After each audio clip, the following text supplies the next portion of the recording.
le ciel et la terre et dit aimez-vous les uns les autres.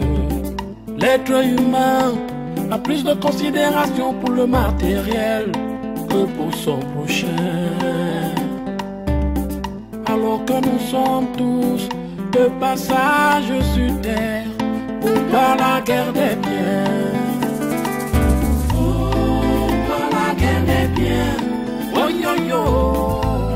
Les hommes s'entretuent pour le matériel.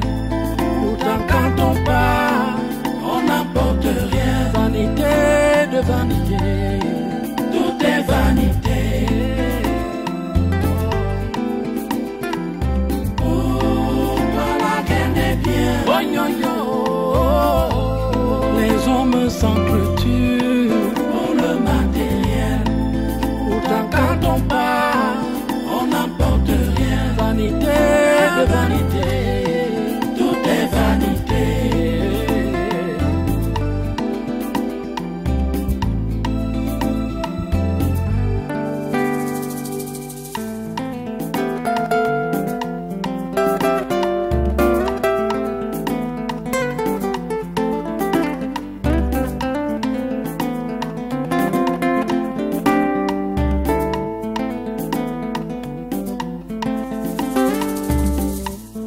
Créé le ciel et la terre et dit aimez-vous les uns les autres.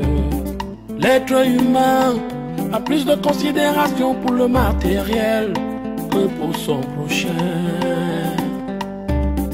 Alors que nous sommes tous de passage sur terre pour pas la guerre des biens.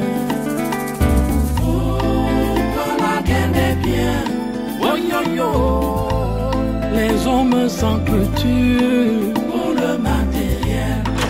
Pourtant quand on part, on n'apporte rien. Vanité de vanité, tout est vanité. Comment tu vas? Bien, madame. Où est-ce que tu sors avec ce petit jeune homme? C'est le fils à ma tante. Ah, d'accord. Mais il est tout mignon et au même moment timide. C'est pour cette raison que son père l'a nommé Léonard de Vinci. Oh, il y a de quoi. Tu sais quoi, bébé? Tu seras béni comme Léonard de Vinci. Tu comprends? Ah, ça va. Ça me donne envie de croire que je viens de faire un garçon. Waouh. Madame, de Vinci vient t'ouvrir la voie à l'accouchement.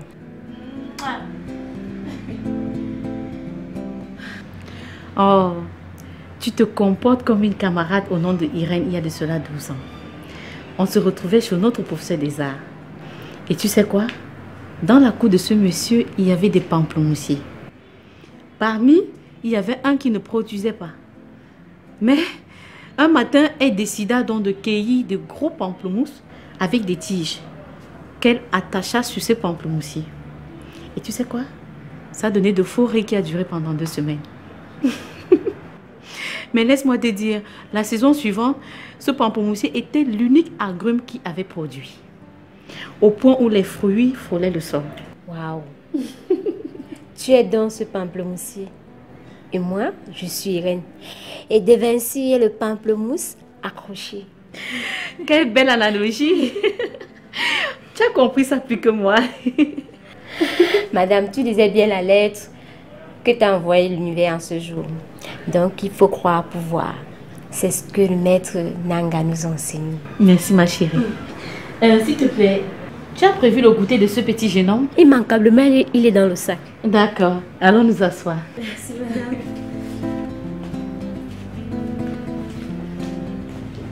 Ça va, mon petit?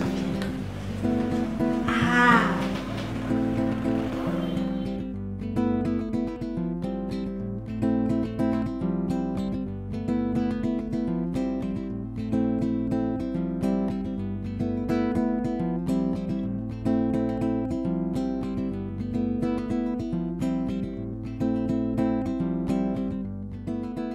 Yvonne, sais-tu attacher les bobolons? Je voulais en faire un, mais tu sais que Mathias aime bien ça. Je n'ai jamais fait. Moi, j'en sais quelque chose. À mes débuts, quand Mathias n'avait pas encore gravi les échelons dans les affaires, il fallait que j'apprenne toutes ces choses. Makamte est venu plusieurs fois m'assister sur comment faire les mets traditionnels. Je me demande si tu as pu bien le faire. Moi, je n'aime pas faire la cuisine. J'ai toujours demandé à Fosso de faire venir un cuisinier. Mais toujours rien. Il ne le fera jamais. Tu sais bien que Fosso aime quand ce sont ses épouses ou sa mère qui lui fait ses mets. Si tu as même constaté, Fosso ne va jamais manger dans les restaurants. Vous là, on verra ça dans cette maison. À cause de vos mensonges, mon grand frère me brandit des menaces. Tu as déjà vu quoi? Ce n'est que le début. Yvonne, ne t'occupe pas de lui. Ça risque de générer autre chose. Advienne que pourra. Vois-moi ça. Tatikou, est-ce que tu sais que tu parles comme ça à la femme de ton grand frère? Et puis quoi? Et puis quoi? D'ailleurs, vous n'êtes que des patates d'un même sillon. Vous faites semblant d'aimer mon grand frère. Pourtant, ce sont ces biens que vous calculez. En tout cas, je préfère m'en aller d'ici avant que ça ne devienne autre chose. Tu as raison. Il faut abandonner cet oiseau gendarme à lui seul. Et c'est comme ça que vous partirez de cette maison. Je vais vous étouffer jusqu'à la dernière énergie. Vous blaguez avec moi, hein? Je vais vous montrer.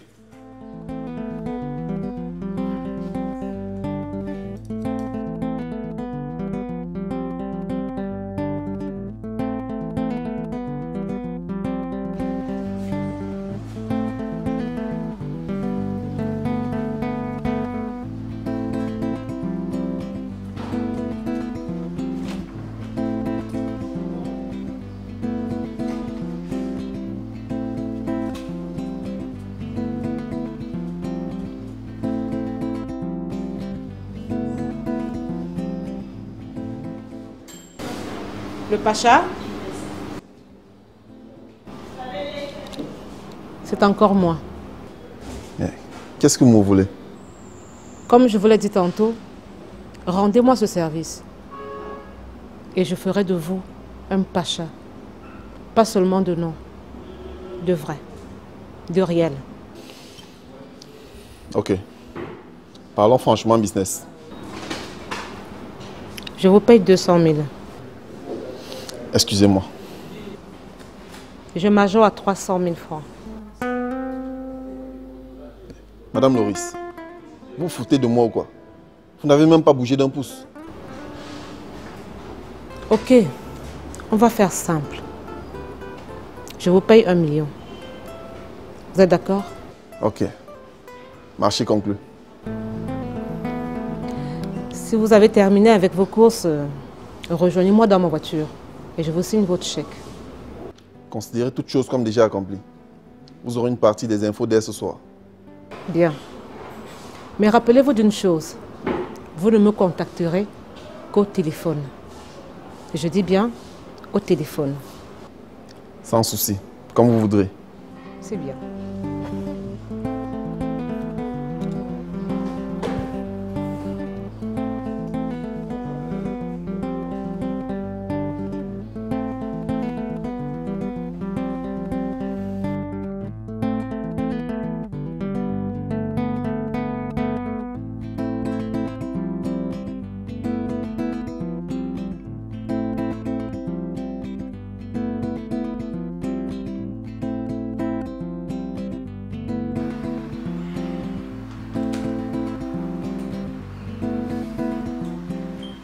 Tu m'as dit que des ingénieurs japonais passeraient ici pour l'innovation dans le système d'exploitation des nouvelles technologies.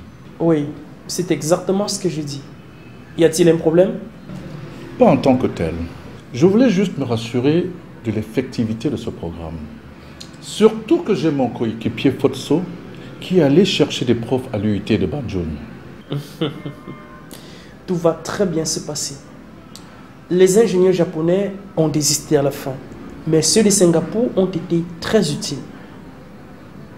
Car ils ont aussi innové le système informatique industriel de notre entreprise. Qu'en est-il donc de la gestion des opérations et de la production? Tout se passe très bien. Waouh! J'ai un fils.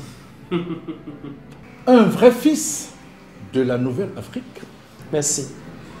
Quand je vois tes actions et ton esprit entrepreneurial, j'ai comme l'impression que tu ne devrais pas avoir une épouse.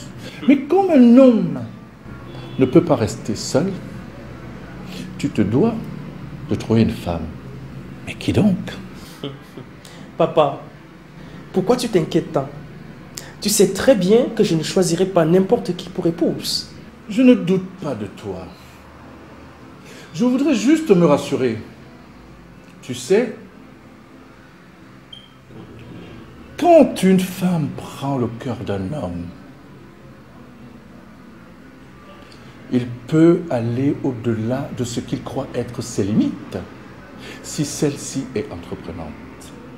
Mais il peut aussi devenir un imbécile, si celle-ci est une adepte de la mode, de l'obscénité, et que dis-je, des querelles intestines.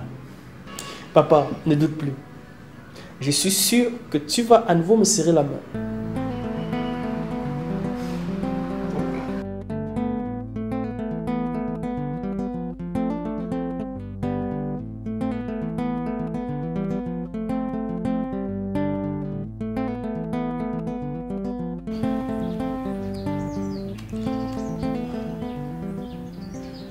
Il fait vraiment chaud, chérie. C'est vrai, chérie. L'atmosphère est vraiment lourde. Pourtant, on devrait déjà avoir la brise du soir. Les temps ont changé, le climat aussi. En tout cas, je dois m'atteler à finir ce rapport. S'il ne faudrait pas qu'au moment où Mathias Fosso me demande le rapport, que je me mette à raconter n'importe quoi. J'espère que je ne te dérange pas. Non, tout au contraire, bébé. Ta présence me galvanise, me donne un peu plus de tonus. Merci, chérie. Saba était là aujourd'hui, on a passé du temps ensemble. Ah, cette fille joviale et simpliste est comme l'une des servantes des années à venir, ou bien de la race marronne. Où est-ce que tu sors tout ça? Tu n'as pas appris l'histoire d'une autre planète, Edwige? Non. Non, je ne connais pas. Je vais t'expliquer ça après. D'accord. Bon, comme je te disais, elle est venue accompagnée d'un joli bébé au nom de Léonard de Vinci. Le bébé a sa tante. Comme pour dire que l'ange est entré dans notre maison. Chérie, tu parles comme la blague. Il fallait que tu fusses être là pour voir comment j'ai tressailli de joie. Ah, j'ai cru que j'avais enfanté.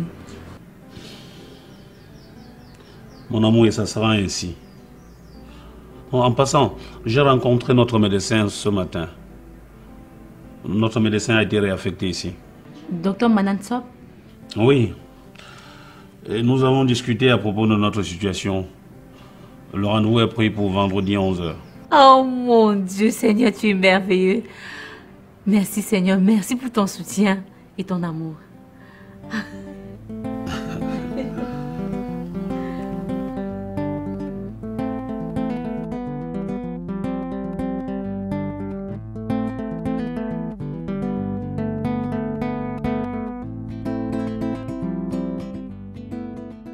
Je t'ai déjà dit de laisser la femme de mon patron tranquille. Je ne veux plus te voir marcher avec elle. Toi qui? Je suis sûre de marcher avec elle quand je veux. C'est à cause de tes habitudes là que je suis obligé de donner des explications à mon patron à chaque fois. Monsieur, je suis une grande fille. Tu ne dois pas choisir mes amis. Oui, mais tant que tu restes sous mon toit, tu dois te conformer à ce que je veux. Stop. Sous notre toit. Ce n'est pas ton toit. Mais pourquoi tu ne me laisses pas choisir tes amis tant que tu y es? C'est moi l'homme, madame. Chérie, nous ne sommes plus au XVIIIe siècle. Je suis une grande fille. En plus de cela, je suis une avocate quand même.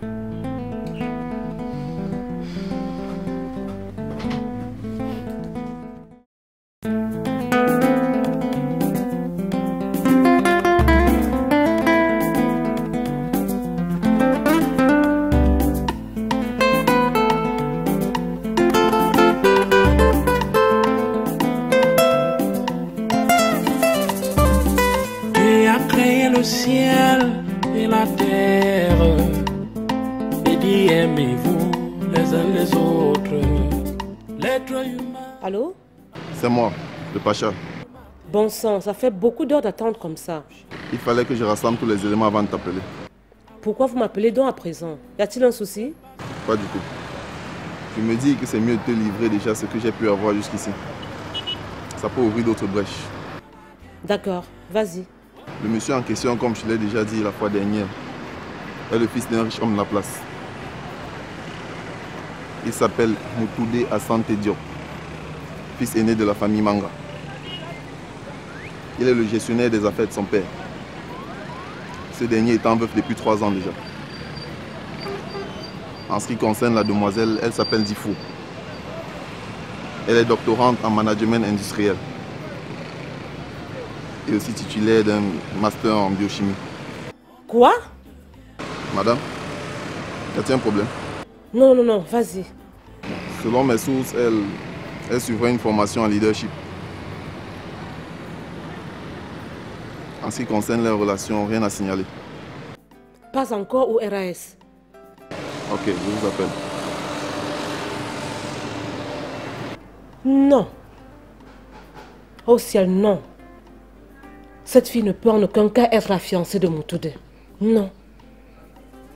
Mon Dieu, qu'elle soit juste une camarade.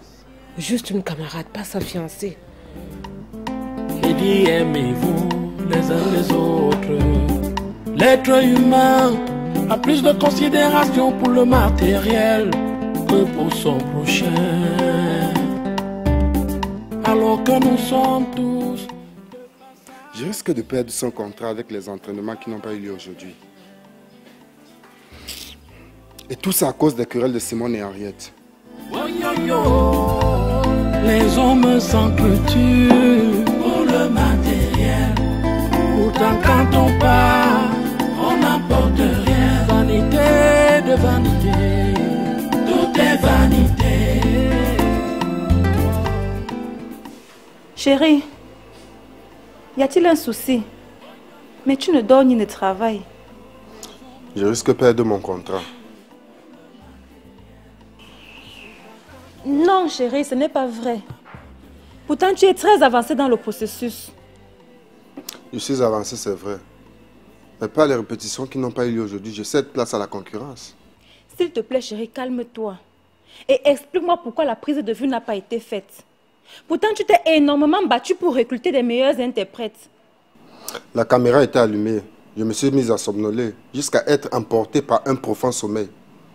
Quand les acteurs m'ont signalé leur présence, la batterie était complètement déchargée. C'est de notre faute alors. De ma faute, je veux dire. Nos querelles t'ont amené à veiller.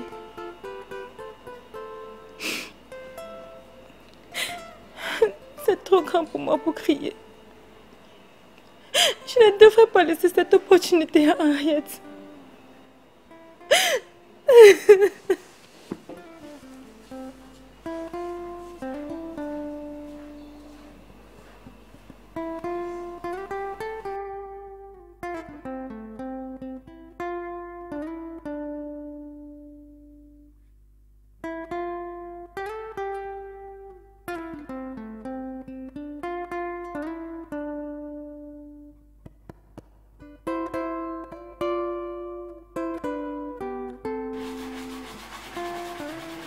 Mélia, tu devrais apprendre à bien cirer les chaussures.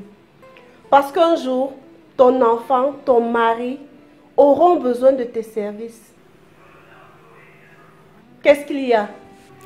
Rien d'important. Et tu me regardes comme ça là? Juste un mot que tu as prononcé que je déteste. Mais lequel? Rafraîchis donc ma mémoire. Le mot mari. Je le déteste.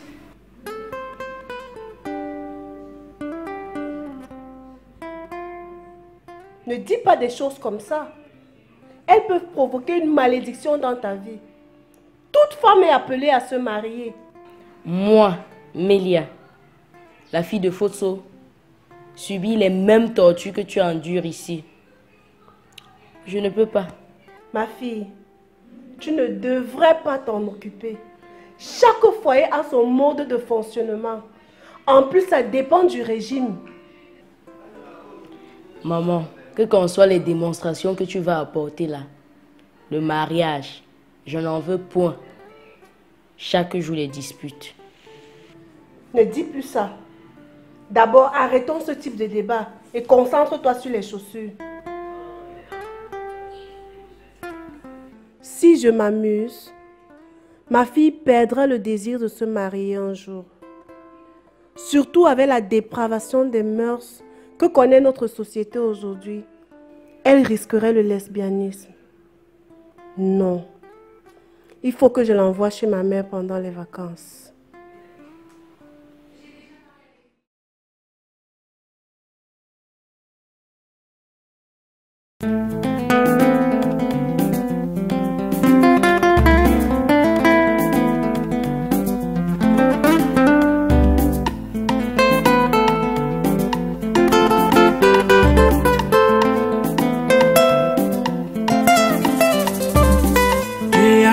Le ciel et la terre et dit aimez-vous les uns les autres. L'être humain a plus de considération pour le matériel que pour son prochain. Alors que nous sommes tous de passage sur terre pour pas la guerre des biens. Oh, pas la guerre des biens. Oh yo yo, les hommes s'entretuent pour le matériel. Pourtant quand on part, on n'apporte rien. Vanité de vanité, tout est vanité. Oh, pas la guerre des biens. Oh yo yo, les hommes s'entretuent pour le matériel. Quand on part, on n'apporte rien. Vanité de vanité, tout est vanité.